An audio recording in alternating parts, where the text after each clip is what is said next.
ಮುಸ್ಲಿಮರಿಗೆ ರಾಜ್ಯವನ್ನೇ ಕಾಂಗ್ರೆಸ್ ಮಾರಾಟ ಮಾಡುವ ಸಾಧ್ಯತೆ ಇದೆ ಎಂದು ಮಾಜಿ ಸಚಿವ ಕೆಎಸ್ ಈಶ್ವರಪ್ಪ ಗುಡುಗಿದ್ದಾರೆ. ಶಿವಮೊಗ್ಗದಲ್ಲಿ ಮಾಧ್ಯಮ ಪ್ರತಿನಿಧಿಗಳ ಜೊತೆ ಮಾತನಾಡಿದ ಅವರು ವಸತಿ ಇಲಾಖೆಯ ವಿರುದ್ಧವೂ ಕುಟುಕಿದರು.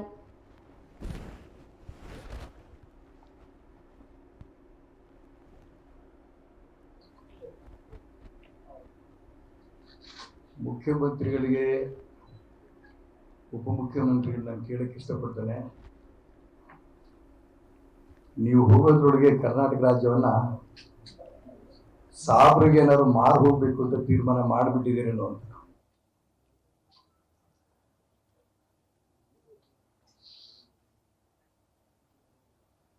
ಪ್ರತಿನಿತ್ಯ ಸಂವಿಧಾನ ಹೇಳ್ತೀರಾ, ಅಂಬೇಡ್ಕರ್ ಹೆಸರು ಹೇಳ್ತೀರಾ, ಧರ್ಮಾಧಾರಿತ ರಾಜಕಾರಣ ಮಾಡಬಾರ್ದು ಅಂತ ಹೇಳ್ತೀರಾ.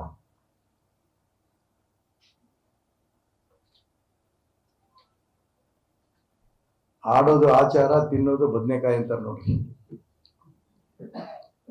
ಹಂಗಾಗಿದೆ ಈ ಸರ್ಕಾರದ ವ್ಯವಸ್ಥೆ. ಮೊನ್ನೆ ತಾನೇ ಬಜೆಟ್ನಲ್ಲಿ ಸಾಕಷ್ಟು ಮುಸಲ್ಮಾನರಿಗೆ ಅವಕಾಶ ಮಾಡಿಕೊಟ್ರು. ಹಿಂದುಳಿದವ್ರಿಗೆ, ದಲಿತರಿಗೆ ಲೆಕ್ಕವೇ ಇಲ್ಲ. ಎಷ್ಟರ ಮಟ್ಟಿಗೆ ಅಂತಂದ್ರೆ ಹಿಂದಿನ ಬಜೆಟ್ ಅಲ್ಲಿ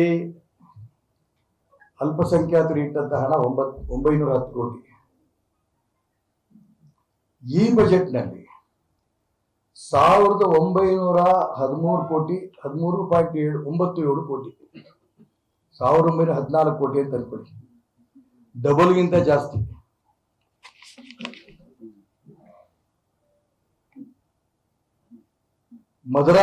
ಮದರಸಾಗಳಲ್ಲಿ ಮೈನಾರಿಟಿ ಸ್ಕಾಲರ್ಶಿಪ್ಗಳು ಲೆಕ್ಕ ಇಲ್ಲ.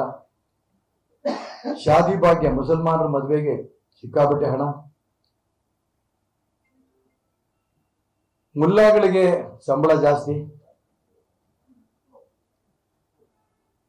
ಏನ್ ಮಾಡಕ್ ಕೊಟ್ಟಿದ್ರಿ? ನಿಮ್ ಹಿಂದುಳಿದವರು, ದಲಿತರು ಅಂತ ಹೇಳ್ಕೊಂಡು ಅವ್ರ ಹೆಸರು ಹೇಳ್ಕೊಂಡು ಅಧಿಕಾರಕ್ಕೆ ಬಂದು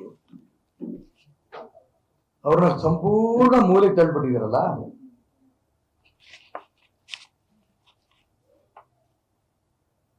ಈಗ ವಸತಿ ಮೀಸಲಾತಿ ನಮ್ಮ ರಾಜ್ಯದ ಇತಿಹಾಸದಲ್ಲ, ದೇಶದ ಇತಿಹಾಸದಲ್ಲೇನೆ 15% ವಸತಿ ಮೀಸಲಾತಿ ಎಲ್ಲೂ ಇಲ್ಲ.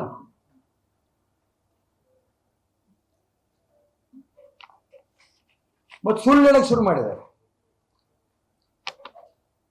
ಕೇಂದ್ರ ಸರ್ಕಾರದಲ್ಲಿ 15% ಮೀಸಲಾತಿ ಇಟ್ಟಿದ್ದಾರೆ ಮುಸಲ್ಮಾನರಿಗೆ, ಅಲ್ಪಸಂಖ್ಯಾತರಿಗೆ. ಇವತ್ತು ಪ್ರಹ್ಲಾದ್ ಜೋಶಿ ಅವರು, ಕೇಂದ್ರದ ಸಚಿವರು ಹೇಳಿದ್ದಾರೆ, ಅದ್ಯಾವ ಆದೇಶ ಇದೆ ತೋರಿಸ್ರಪ್ಪ, ಎಲ್ಲೂ ಕೂಡ ನಾವು ಮೀಸಲಾತಿನ, ಧರ್ಮಾಧಾರಿತ ಮೀಸಲಾತಿನ ಇಟ್ಟಿಲ್ಲ. ಯಾಕೆ ಸುಳ್ಳು ಹೇಳ್ತೀರಿ?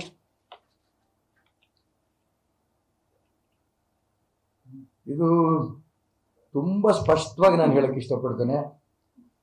ಇವ್ರ ಕೊನೆಗಾಲ, ಈ ಸರ್ಕಾರಕ್ಕೆ ಖಂಡಿತ ಕೊನೆಗಾಲ. ಬಜೆಟ್ನಲ್ಲಿ, ಜನರಲ್ ಬಜೆಟ್ನಲ್ಲಿ ಅದರಲ್ಲೂ ಎಷ್ಟು ಬೇಕೋ ಕರೆಕ್ಟಾಗಿ ಅಷ್ಟು ಪಾಲು ತಗೊಂಡು, ಅದಲ್ಲದೆ 15% ನೀವು ವಸತಿಗೆ ಮೀಸಲಾತಿ ಇಟ್ಕೋತೀರಲ್ಲ, ಮಾಡಕ್ ಹೊರಟಿದ್ದೀರಲ್ಲ, ಇದು ಯಾವ ನ್ಯಾಯ ಇದು?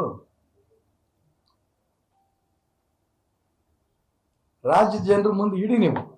ಇಂತಿಂಥ ಕಾರಣಕ್ಕೆ ಮುಸಲ್ಮಾನರಿಗೆ ನಾವು ಎಲ್ಲ ಆದ್ಯತೆಗಳು ಕೊಡ್ತಿದ್ದೇವೆ. ಇಲ್ಲ, ಒಪ್ಕೊಂಬಿಡಿ, ಆ ಮುಸಲ್ಮಾನರು ಓಟ್ ಇಲ್ಲ ಅಂದ್ರೆ ನಾವು ಬದುಕಲ್ಲ, ಹಿಂದೂಗಳು ಓಟ್ ನಮಗೆ ಸಿಗಲ್ಲ, ಹಿಂದುಳಿದವರು ದಲಿತರು ಮುಂಚೆ ಮಾಡ್ತಿದ್ರು, ಅವರು ನಮ್ಗೆ ಕೈ ಬಿಟ್ರು, ಹಾಗಾಗಿ ಅವ್ರಿಗೆ ಗುಲಾಮರಾಗ್ಬಿಟ್ಟಿದ್ವಿ ಸಾಬ್ರಿಗೆ. ನಾವು ಉಳಿಬೇಕು. ನಮ್ಮ ಉಳಗಾಲ ಉಳಿದಿರೋದ್ರೆ ಮುಸಲ್ಮಾನರಿಂದ. ಅದಕ್ಕೋಸ್ಕರ ನಾವು ಬಜೆಟ್ ಅಲ್ಲೂ ಡಬಲ್ಗಿಂತ ಜಾಸ್ತಿ ಮಾಡಿದ್ದೀವಿ. ಈ 15%ಗಿಂತ ವಿಶೇಷವಾದ ವ್ಯವಸ್ಥೆ ಮಾಡಿಕೊಡ್ತಾ ಇದ್ದೀವಿ. ಹಾಗಾಗಿ ನಮ್ಮ ಹಿಂದೂಗಳು ಓಟೇ ಬೇಡ, ಹಿಂದುಳಿದವರು ದಲಿತರು ಓಟೇ ಬೇಡ, ಮುಸಲ್ಮಾನರು ಓಟೇ ನಮ್ಗೆ ಸಾಕು ಅನ್ನೋಂಥ ಮಾತು ನೇರವಾಗಿ ಹೇಳಿಬಿಟ್ರೆ ನಿಮಗೆ ರಗಳೇ ಇಲ್ಲ ಅನ್ನೋಂಥ ಮಾತನ್ನು ಹೇಳ್ತಾ, ಇನ್ಮುಂದೆ ಸಂವಿಧಾನ ಅಂಬೇಡ್ಕರ್ ಈ ಹೆಸರುಗಳು ಹೇಳಬೇಡಿ. ಬರೀ ಹೇಳಿಕೆ ಮಾತ್ರ ನಿಮ್ದಾಗತ್ತೆ ವಿನಃ ಸಂವಿಧಾನದ ವಿರೋಧಿಗಳಾಗಿದ್ದೀರಿ ನೀವು, ಅಂಬೇಡ್ಕರ್ ವಿರೋಧಿಗಳಾಗಿದ್ದೀರಿ. ಹಾಗಾಗಿ ಈ ಧರ್ಮಾಧಾರಿತ ಏನು ಮೀಸಲಾತಿ ಕೊಡಕ್ಕೆ ಹೊರಟಿದ್ದೀರಿ, ಇದನ್ನ ಯಾವ ಕಾರಣಕ್ಕೂ ಇದು ಆಗಲ್ಲ. ನಾನು ರಾಜ್ಯಪಾಲರಿಗೂ ನಾನು ಈ ಸಂದರ್ಭದಲ್ಲಿ ಪ್ರಾರ್ಥನೆ ಮಾಡ್ತೇನೆ, ಯಾವ ಕಾರಣಕ್ಕೂ ಈ ಒಂದು ಬಿಲ್ಲು ನಿಮ್ಮ ಹತ್ರ ಬಂದಾಗ ಇದಕ್ಕೆ ಒಪ್ಪಿಗೆ ಕೊಡಬೇಡಿ. ರಾಷ್ಟ್ರಭಕ್ತ ಬಳಗದಿಂದ, ಅದೇ ರೀತಿ ಬ್ರಿಗೇಡಿಂದ, ಕ್ರಾಂತಿವೀರ ಬ್ರಿಗೇಡಿಂದ ಇಡೀ ಕರ್ನಾಟಕ ರಾಜ್ಯದಲ್ಲಿ ಈ ಒಂದು ಮುಸಲ್ಮಾನರಿಗೆ ಮೀಸಲಾಗಿರ್ತದ 15% ವಿರೋಧ ಮಾಡಿ ನಾವು ಸಹಿ ಸಂಗ್ರಹ ಮಾಡಿ ಜನರ ಅಭಿಪ್ರಾಯವನ್ನ ರಾಜ್ಯಪಾಲರಿಗೆ ಕಳಿಸ್ತೇವೆ. ಯಾವ ಕಾರಣಕ್ಕೂ ಈ ಬಿಲ್ಲಿಗೆ ಒಪ್ಪಿಗೆ ಕೊಡಕೂಡ್ದು. ಧರ್ಮಾಧಾರಿತ ಮಾಡಲ್ಲ ಅಂತ ಸಂವಿಧಾನದಲ್ಲಿ ಒಪ್ಕೊಂಡು ಸಂವಿಧಾನ ವಿರೋಧ ಮಾಡಿ ಅಂಬೇಡ್ಕರ್ನ ಮೋಸ ಮಾಡಿ ಈ ರೀತಿ ನೀವು ನಿಮ್ಮ ಕೈಲಿ ಸರ್ಕಾರ ಇದೆ ಅಂತ ಅನ್ಕೊಂಡು ಈ ರೀತಿ ಬಿಲ್ ಪಾಸ್ ಮಾಡೋದಕ್ಕೆ, ತೀರ್ಮಾನ ತಗೊಂಡಿದ್ದಕ್ಕೆ ನಾವು ಯಾವುದೇ ಕಾರಣಕ್ಕೂ ಒಪ್ಪಲ್ಲ. ಹಿಂದೂ ಸಮಾಜವೇ ಇದಕ್ಕೆ ಒಪ್ಪಲ್ಲ. ಇದನ್ನ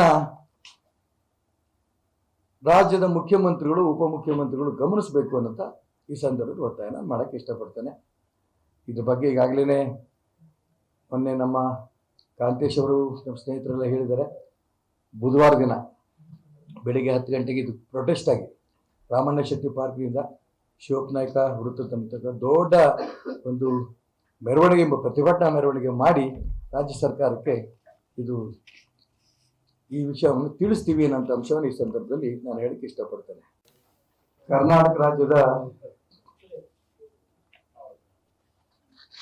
ಮುಖ್ಯಮಂತ್ರಿಗಳಿಗೆ, ಉಪಮುಖ್ಯಮಂತ್ರಿಗಳು ನಾನು ಕೇಳಕ್ಕೆ ಇಷ್ಟಪಡ್ತೇನೆ,